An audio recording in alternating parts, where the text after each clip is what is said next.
Sharpn still. We are back here, family. A place where black excellence meet black mediocrity. It's your boy Ja, founder of the platform. Talk to him, B. This is your boy, Mr. Love is Love. Family, if you didn't do it already, please hit that subscribe button. You know, whatever you get from us, you learn and you grow with it. Whatever we get from you, we learn and we grow with it as well. Like, comment, and share, guys. This episode is going to be powerful as well. Very insightful dialogue.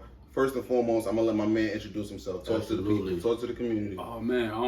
I'm Hauston Canty. I am a counselor. I am a flag football coach. I am a, actor, musician, all of those good things, man. But more importantly, man, I am just here with these good brothers, just supporting, saluting, and just being in their presence. I'm humble. Thank you. Appreciate you, baby. Nah, it's all love. Some love, King.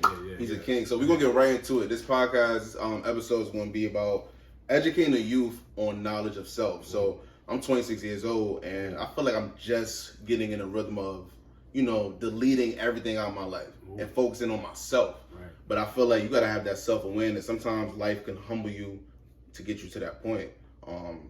What was that for you when you had to really hone in on yourself? Man, I just joined the military. I was 18 years old, and I didn't have, like they said, I just jumped off the porch, right? So I didn't have mama to go to. I didn't have daddy to go to. I didn't have anybody really to call and say, I need you to come help me. I need you to get me out of this situation. I literally had to focus on myself, right? And so when you go to the military, a lot of times off TV, people looking at it and they think you around everybody's there is they love the country. No, I was around GDs, BDs, Bloods, Crips. I was around Latin Kings. I was around redneck white boys. I was in all of that stuff. And I was coming from a place of playing basketball, football, inside my house. My pops, he was very stern and militant, but he was also at times an alcoholic. My mom's from Jamaica, so my home was very, very stern. And then when I left, I was completely on my own, and now I had to navigate this shit. Excuse my language. I literally had to navigate this, and I'm like, yo, bro, you think you know the streets, and then you get around these dudes who, let's say you grew up playing ball and you just in your world. These guys been shooting dice since 14, 13, toting guns, fights, all types of extra stuff that you might have been privy to, but you weren't immersed in that world. You weren't passionate about it, but they were passionate. Yeah, they was deep about it. Yeah. So that's when I realized, man, I got to start tapping in. I wouldn't say I was 100% focused or whatever, but then I had to start reading more. I had to start learning more. I had to start being if I don't pay attention to what's going on, whatever they doing gonna consume me, right? And I'm gonna get caught up in this. So yeah. Nah, I feel like your whole transparency. Definitely gotta applaud you. Definitely gotta say congratulate you on the way you prevailed through those different encounters you had within your life. Appreciate and a lot of times we can get disconnected from an early age. So my brother always say, life is always lifing. You know what I'm saying? Yeah. And it's to the point where it's we lose sense of I want to be this or I want to be that. Right. But how do you feel life could affect someone's well-being if they don't stay tapped in so that they could see what's really going on? Right. I think we talked about this off of camera. It's culture, it's knowledge of self, it's not being understanding of who you are and tapping into where you come from and what you're about. If you don't really have someone that's giving you that information, that's talking to you, and you aren't in a place of you listening to them, then you don't really understand yo, this is what I can do to change my circumstances, change my world, right? At the same time, it's your environment. If you're waking up all the time and you're going outside and there's gang violence and there's drugs and there's prostitutes and there's police doing this, that, and the third, and this is what you see, you start be thinking this is the world I'm supposed to be a part of. This is what I'm supposed to be immersed in. And then you don't really have that knowledge to get up out of it, because at the time it seemed this is fun. This is what I need to be doing. Now knowing it's depleting you, it's taking away from your energy, and then you start co-creating with everyone else who was on a negative plateau, and now you out there trying to hang with them. And that, if you don't have somebody pulling you back, segue to that, and I appreciate you for just giving the story of normal life for the average black kid. Yeah. I'm from Brooklyn. Crown Heights, That's Kingston, right. and St. Mark's, Yep. and I experienced a lot, bro. And I feel like growing up, I didn't realize that you can't waste these experiences because it kind of like unravels you to your real true self. That's right. Because you got to have those life humbling, situations. That's right. For the most part. So, but you got a story. you got a story. So like back to the story, right? So you say you never had nobody that held you back, like bring you back. Yeah. Like talk about just the power of eldership. Just like, for instance, my dad, right? Growing up, like I told you, my father was a good man. I always salute him. But my pops was an alcoholic, right? So when he hung around, he brought his guys around. You know, my dad would give me like little pieces, like, man, you got to be a soldier. You know, say things like that. But my father would bring around like, these guys was drug dealers. These guys was like gangsters. These dudes had knives, told pistols, right? So this is all I'm looking at. This is all I'm seeing. So my elders, if I'm seeing this, I'm thinking like this is what is going to become of me, right? In a sense. So now I got older and like they're telling me, yo, you smart, you know, whatever, but they're not encouraging me to go to school. They're not encouraging me to get a business or do a podcast, right? They're like, if you go work at Walmart, you straight, bro. Anything you do, right? Like, so this is why your elders are so important because, you know, my uncle, God bless the dead, my uncle was a dope fiend, right? He was a dope fiend. So like he wasn't promoting like, oh, get a black queen, get married, you know, and live your life. My uncle was like, yo, F them girls, you know, like go get you a white girl and just chill and just live your, you know, like stuff like that. And I had to figure out like, bro, I gotta bring it back. Right. I gotta bring it back. I gotta make sure that I start following like something that is true to me, right? My mom's is a black woman from Jamaica. My mother came here as an immigrant. So like I want to stay true to that essence and give her love and all of that good energy. I don't want to just because you know who you are. I know who I am, and my mom's tell me that every day. Right. You Jamaican, you do you know like blah, blah. This is how we do as Jamaicans. Da, da, da. Not to say there's not toxicity within that itself, of right? course, of being in that culture, because there's a whole bunch of things that we gotta iron out. But still, as we talked about this morning, like just knowledge of self, your culture, knowing who you are, that's valuable.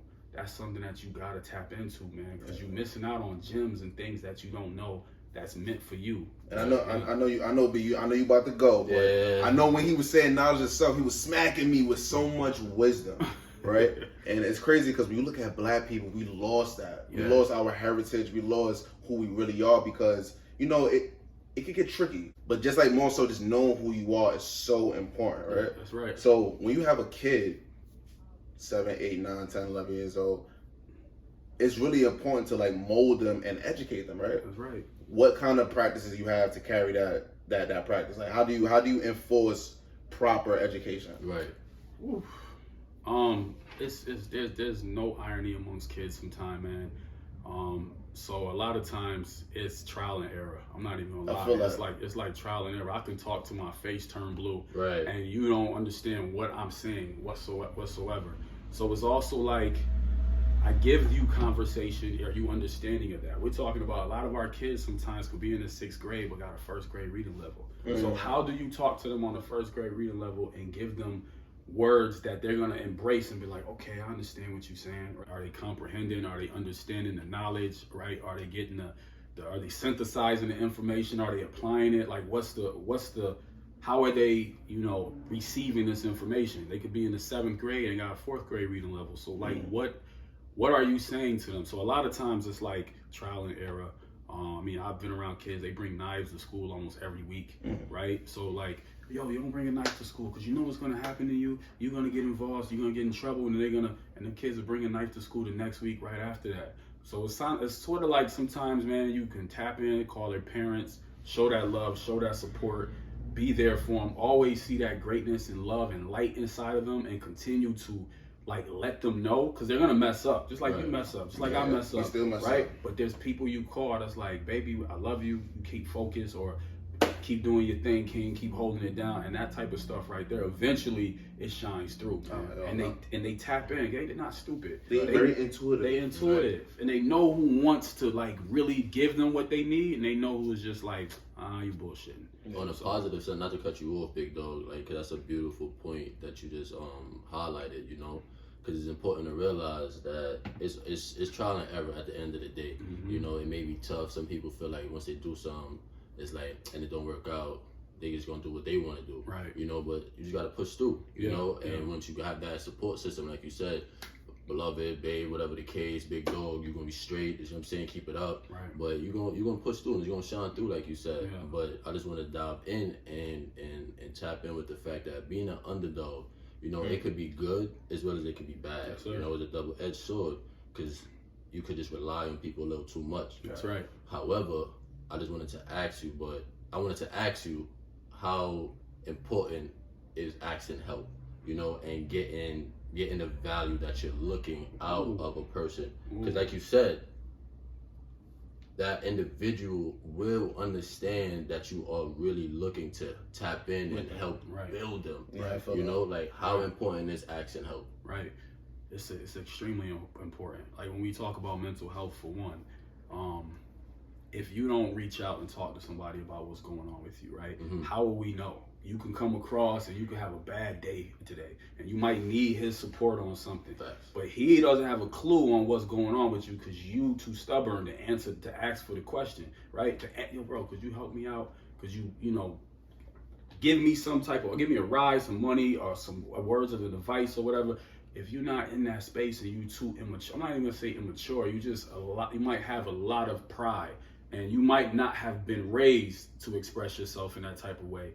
That's holding you back. That's a hindrance. That's toxicity. I got something for you. So I feel like when people think of the word submissive, they think, you know, a woman bound down to a god, right? But I feel like sometimes to propel or to progress in life, you have to stop yourself and be submissive to whatever that can help you. Yeah. And that's actually being vulnerable. Yeah. I don't feel like a lot of black people, we hold so much. You know what I'm saying? So we've been through so much. Because we get told to hold that in. Yeah. We get told to don't express that and talk about That's it. why don't reveal that. Mental health, mental therapy, all that shit is very important. So guess what's the third leading cause of black kids' death? Suicide. Right? So because we don't talk about it, we don't open up, we don't get a chance to express that. No one's encouraging us, no one's saying this is how you should be talking. There's no empowerment. So asking for help, this podcast wouldn't be what it is today if you didn't help him, if he didn't help you, if you don't have him, if you didn't tap in and talk to somebody how to set this up. You didn't do it by yourself. Right? No one got here by yourself. Yo, he's different. This is help. He's different. This is help. And so this is what it is. This is energy, man. I want to say something to your point. I'm sorry to cut you off. You good. You were speaking about the kids and shit. I feel like what's so important, like you said, just to have a call, just to have a person to call. Yeah. And I came across a reference. You know, my boy always says this, but like, even if you teaching, just to have something in the corner, like, yo, if nobody told you this today, I love you. That's right. You know what I'm saying? Because we need that. That's right. This community, man, we losing that, man. It's like, I feel like it comes from so much, so many factors. Yes. You got white supremacy, you got sexism, like we don't value our woman. It's a lot of things that we gotta come to a resolution, right? How important it is for you to develop a mindset for that young child to be very communal. What I mean by that is to embrace their brother. Right. Yeah, it's important because when I look at you, I have to see me, right? That's why, honestly, when you say the word nigga, I'm gonna be like, what's nigga? It's a derogatory term for black people in a sense. It is. Right? It's a derogatory term, but if I call you nigga and I keep calling you nigga, I'm allowing for you to lower your frequency on who you are as a person. So now you feel like a nigga. So then when you step outside, you're like, well, shit, we ain't niggas anyway. Fuck this whole community. You can do whatever you want to do. Take it out. Get rid of it. Them hoes over there, them bitches, treat them bad. Do what you want to do to them because we lowered their frequency. We lowered their vibration. So when we talk about, we got to get back to the community. We got to get back to our words. The power of life and death is in the tongue. So we got to get back to the words. We got to get back to saying empowering things. That's why when you say king, it's like, okay, cool. But I'd rather you say that than, hey, what's up, my nigga, right? Because at the end of the day... Because you are a king. You are a god. You come from so much. I tell people all the time, the first university, the first institution was in Timbuktu. Talk about it. Come on. You come from so much, B. Come on. Absolutely. And then you can look up, like, the Yoruba culture, right? Like, which is in, like, Nigeria, which is in... western part of Africa, just looking at their system and how they set up like their checks and balances and their government and things that they had set in place that Europeans took from them and took from their ideas and then put it to place on what was, and they had kings and all of those type of things. So you are coming from kings, man. You are. That's not a lie. It's not a joke. So it's important what you say and how you word things, right, all the time. It's so beautiful that you guys, highlighted that as well. Because just for me to jump in, I feel like just to add a little transparency. I feel like I don't do as much with checking in as I should, But of then self? No, not even of self. Because I check in with myself all the time. I pour into myself all the time. Big bro, know that. Yeah, I make time for that because that's my peace of mind right there. Right. But at the same time, I feel like I hold myself accountable for the fact that, like we just spoke about, like you guys just spoke about, to piggyback on that, the mental check-ins, the mental health factors, or just the kind words to your loved ones, Right. I hold myself accountable that I don't do it as much, but I feel like I do it as much. Yeah. I feel like I do at the same time, But checking on your people. On my peoples, Right. like not even just mom dudes. I talk to the family, the immediate family, but like just the peers, just to hit them on the side, like, yo, how you mental? When they win, you win. Right. When they look good, you look good. If I'm checking in on you and I'm talking to you, like when your brother graduate, that uplifts you. Right. That makes you feel empowered. This your man. If he got something going on in his life and he had a kid or he graduate or he set up another one, that empowers you. How you feel about that, That's beautiful. But I think you gotta train yourself to appreciate because we don't. We kind of underlook the value of gratitude. Right. You know what I'm saying? That's empowerment. That's a scarcity That's mentality. giving. That's life saving. That's right. That's a scarcity mentality. And if you have a scarcity mentality, you think that's what we get in the hood. That's why we kill, murder, and rob each other all the time. We think these things are gonna end. You're gonna outshine me. I can't let you outshine me. Instead of thinking in abundance and we bring in more light and say, all of this stuff out here is for all of us. We can win all the time. When I see you, that's why they say when I see you, I gotta see myself. You have to. I gotta see myself. Because everything's interconnected, and it's like and we holistic, man. We holistic. Yeah, that's right. We're holistic. Just to interject, because this is a powerful conversation right now. Yeah. Everything that you're saying right now, I definitely got to commend you for.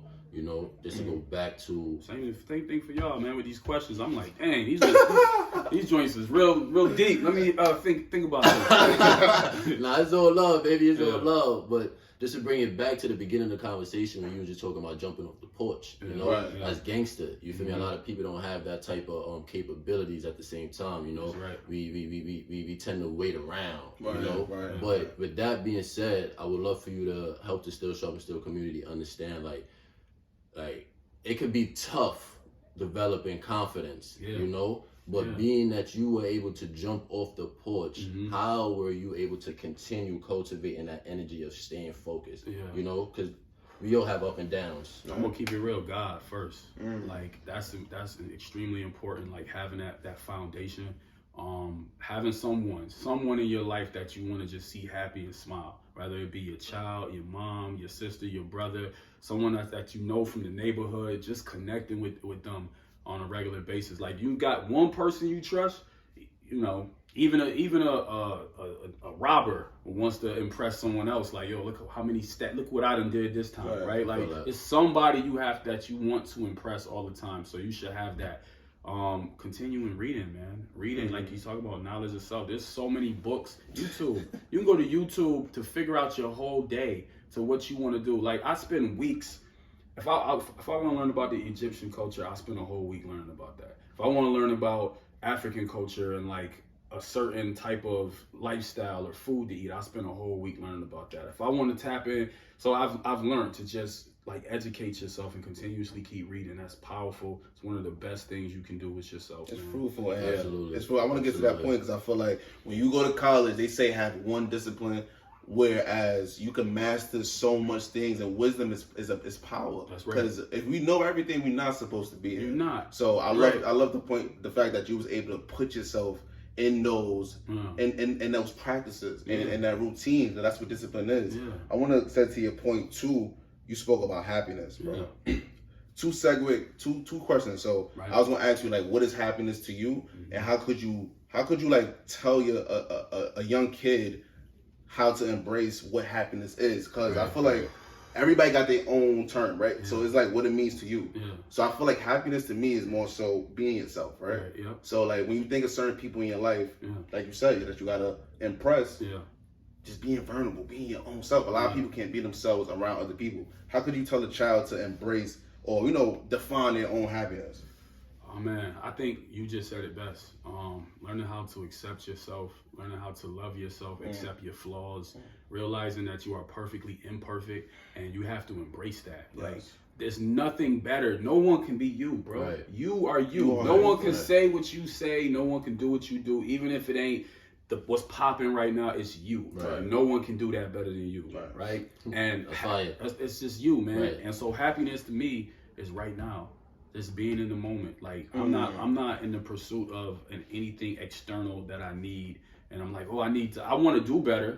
I want to get more accolades and achievements and all of those things. But intrinsically inside of me, I feel good already. I'm happy right now. I embrace it. You are where your feet are. I embrace it. If I go to Hollywood and I get money and this is moments like this. This is a grassroots moment. This is a moment where you with your people and you build it, and this is love, and this is everything to me right here. This is being accepted. These brothers is giving you a platform to talk and speak. Right. This is happiness to me. That's a give me some let the community know that again, because I don't think they understand. Like they can. It's about that time. Let the community know that. So this is a space where you can come, you can sit down, you can talk. You can express yourself. You can give your ideals, how you feeling. And these gentlemen are going to listen. They're going to give you that platform. They're going to be excited. They're going to be engaged. Right? And so if you are interested, definitely step up. Come over here. Still Sharpn Still. This is exactly what it's for, man. It's collective intelligence. And that value first, though. Yeah, let me, give him a shirt, bro. Give him a shirt. Listen. Hauston, you could have been anywhere, big dog, but we highly appreciate your presence. No, seriously. Nah, for real. You know what I'm saying? This is for you, King. Yes, sir, man. Nah, it's all love. Show me love, baby. That's right. Give me some more love. That's right. Give me some more love. Yeah, listen, before we even go into like the half, we got a game. Still Sharpn Still. Let's rap. We got a couple words, 5 words for the community. We're going to play a beat. And we're going to talk about it. So tell the community what's the 5 words we got. So we got growth, mind, routine, wisdom, learn. Talk about it. Oh, y'all know the vibes, family. Come on. Let the beat drop. Yeah. Come on, talk to him. Okay. Wisdom. Oh, yeah. It's the growth of the mind that makes you want to grow. You gotta learn routine to get up all the dough. Right. Wisdom, intelligence, sharpen with the skill. Learn, and everything else is gonna be real. Wow. Mind expansion, lamping in the Hamptons. I just be camped in, something you can cram in. Cars all tight, I do it all night. Shorty looking good. After this, I'm gonna bite. Come on. Hold on. Yo, I love it. Nah. I say this all the time, but Brian gets so mad. I'll be like, yo, that's the best one. Nah, you was robbing though. You been doing this? Yeah. I told you. I feel like he could do it. He definitely be on his social media doing a little 1-2 playful with the words. I get bored, man. I'm not gonna lie. I get bored. I love like the social media aspect in terms of like just being able to get your thoughts out, your energy out. Right. And sometimes like it'd be a lot of just on my timeline. I can't speak for anybody else. It'd just be a lot of celebrities, and I don't see anyone like being original and putting out their material and their content. So I get bored because I'm like, well, there's nobody else doing it. I got to give some type of energy over here. Right? Other than that, you'll just get a picture of somebody like this, and then 700 likes. I don't know what he said or she did that solved it, world hunger, but they love it. So other than that, I'm like, I got to give some. It's crazy. So to that point, you know, because that's a positive point. Manifestation is a powerful tool, and that's what you just did just now. You know, you use your social media platform to manifest your emotions, what you feel, what your thoughts are, your messages and whatnot. But not to mention also your ability to continuously show up in doing that, as well as work. You know, but share to the community, help them understand how do you keep being active in those daily beneficial routines. You know, because they help you to better yourself. I think one, you have to have a vision, like what it is that you're trying to accomplish, what it is that you're trying to do. So once you have that vision set, you can now move forward, right? And then on top of that, you know, I pray, I meditate, I take time for myself, like you said, I take time for myself. And I check in with myself. Is this aligned with what I want to do? Is this aligned with where I want to head in life? If this isn't feeding me then I gotta pull back from that. Right. You gotta so that's what I have to do a lot of times with myself is just check in. Where am I headed? Where am I going? What am I saying? So yeah. we're gonna segue to this before we wrap it up. I want to ask you a quick question. Right? Yes, sir. So to have knowledge of self, you know, you spoke about the power of the words, right? Yeah. And when we look at Black people, we need words and action. Yeah. Because action is revolutionary. That's right. But I feel like words are more important because words could do something for self. Yeah. What's more important? Words or action? Yeah. I would say more than anything, I think they're both powerful together, but words, at the end of the day, action speaks louder than words. All the time, right? Like if I'm just being in a place and I'm talking like, yo, man, we talking about this great plan right here, putting this podcast together, and we're talking about setting it up and doing it and bringing people in, and then it just falls short. I just go away and I don't do anything, right? That's great. You had a good plan, but Kamar over there actually podcast is running, and he might got 4 or 5 views or whatever, but he's doing it. He's setting it up, and you learning from it. As we was talking about in the car, you learning from it. You putting in that work, you grind it, and then you gaining the skills from it. Right. When you talking, you can get skills from talking and learning how to also talk to the people, but there's more power in doing. There's more power in doing. Black people, we don't need just words 24/7. It's like when the Black Panthers was around. They were providing opportunity in their community, feeding them, giving them things to like, this is how you feed your community, put the community centers together, giving them a place to go for refuge, all of those things, right? Before they was labeled as terrorists, et cetera, et cetera. But still, action, man. Action is very important. We weren't able to get the civil rights laws and all of those things passed. God bless the dead. Martin Luther King had to die for that to get approved, but at the same time, it was his actions that got all of those things to take place. Right. So actions is extremely important. And that's beautiful, you know, because I feel the same way, 100%. And definitely gotta applaud your transparency. But you know, before we even wrap it up, like Big Bro just said, I wanted to give you my pre-thoughts. You know, see where your mind is at with that. It's a quote. I can't say it verbatim. You can't say it verbatim, but it's from Charlemagne. I think I heard it on the Breakfast Club. I think it was a couple of days ago. But long story short, he was saying healing work, and we're talking about knowledge of self. You know, but the healing work. People got to heal. People got to take time to heal. That's right. You know, and that takes action. And it takes action. That's right. But people got to take time to heal so that we don't bleed on the people that didn't cut us. How you feel about that? That's extremely important, man. You know, they say hurt people, right? So at the same time, I can't be who I am for, you know, my girl, or who I am for my son if I am allowing things in my past to affect me, to bother me, right? It's holding me back. I'm anchored. I can't allow for myself to move forward and be in another place. And you got to let your past go. So you also have to like heal from those things, right? And that takes work. That takes time. That takes patience. That takes someone understanding you and willing to talk to you. That takes yourself being vulnerable, as you mentioned, to like mess up and saying, you know what, let me get this right and step back and come and try this again, right? And a lot of people think they're above reproach, that they think they're always right, or they aren't checking themselves and being like, you know what, I'm not always right. I'm not always perfect. I am saying things that's pushing her away, or hurting my kid, or hurting my family, and not providing in the right way. Let me get some knowledge of myself. Let me get a chance to like think and fill this out. So, yeah. To that point, it's to be vulnerable. Yeah. Still Sharpn Still, season 4. We out there. You know the vibes, family.